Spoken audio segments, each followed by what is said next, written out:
స్వామి అని అన్నారు. ఓహో, వీళ్ళకు బాగా తలతిక్క ముదిరిపోయింది అని చెప్పేసి పార్వతి, ఇప్పుడు చెప్పేంత ఓపిక నా దగ్గర లేదు, కానీ మహావిష్ణువు దగ్గరకు వెళ్ళమన్నారు. మహావిష్ణువు దగ్గరకు వెళ్ళారు. ఇక్కడ జరిగిన విషయం అంతా అక్కడ చెప్పారు. మహావిష్ణువు నారద మహర్షి నుండి బాగుంది అనుకున్నాడు. నారద మహర్షి అంతలోనే వచ్చేసాడు. నారాయణ నారాయణ నారాయణ అంటూ వచ్చేసాడు.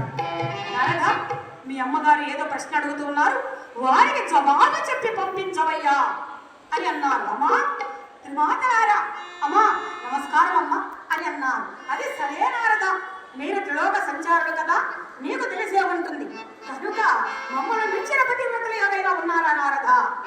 ఉన్నారమ్మా. నారద ఆలోచించుకొని మాట్లాడు. ఉన్నారమ్మా, ఉన్నారు. లేకేమి, భూలోకములో అతి మహాముని భార్య అనసూయాదేవి మహాపతివ్రతమ్మ అనగానే ఈ నారదుడు అనగానే ఈ త్రిమూర్తుల భార్యను తలదించుకొని, ఏమి నారదా, మేమెవరో తెలిసే మాట్లాడుతున్నావా, తెలియక మాట్లాడుతున్నావా? ఏమిటి నారదా, మమ్మల్ని కాదని మించిన పతివ్రతలు ఉన్నారా? అవునమ్మా, ఉన్నారు. అమ్మా, ఈ గులకరాళ్ళు కాస్త గుగ్గుళ్ళు చేసి ఇస్తారే అమ్మ, బాగా ఆకలిగా ఉంది.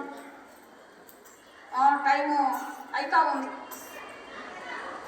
టైము 1:30 అట్లా అయితా ఉంది, బాగా ఆకలిగా ఉంది. ఏమ్మా, గులకరాళ్ళు కాస్త గుగ్గులు చేసి ఏమైనా ఇస్తారా? ఏమిటి నారదా, నీకేమైనా తిక్క, నీకేమైనా